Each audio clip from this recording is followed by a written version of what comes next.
There's a software supply chain attack category that your current security tooling has no way to detect. Not because the vendors missed it, but because the attack surface has moved upstream of where your current tools are looking. And somewhere in your organization, right now, an AI coding assistant is making package decisions that nobody's reviewed and nobody owns. So let's talk about this decision that nobody has made in your organization. Nobody at the board level has ever decided to consume open source at enterprise scale. That was a decision that's accumulated at the development layer, one dependency at a time, over years and years, inside organizations that never really built a governance infrastructure to be able to manage that effectively. The board has inherited this exposure without ever being asked to govern it, and that was always a latent risk. AI coding tools are rapidly accelerating this accumulation problem and removing the natural pause in developer workflows that was playing that role of unofficial governance. So let's talk about this accountability gap. When a developer manually chooses a dependency, there is at least a decision moment that you could point to. Not maybe the best one, but it was a traceable one.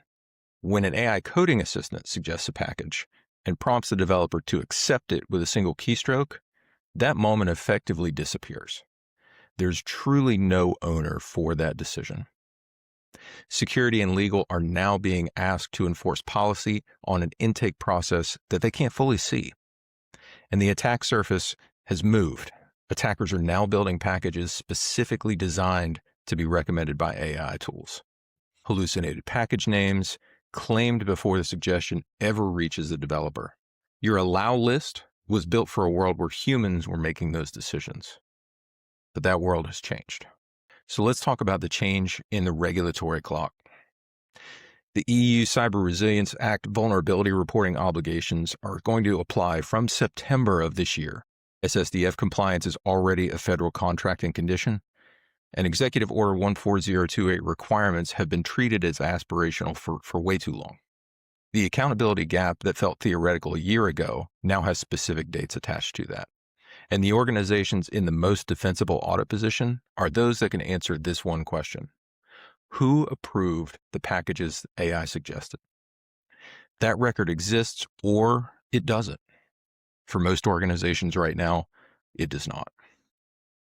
So I dropped the full article link in the comments below. If you've run into this governance gap in your own organization, love to have you drop a note in the comments. I'm interested in, where the conversation is getting traction in your organization and where it's still stalling. And don't forget to check out more at activestate.com. The accountability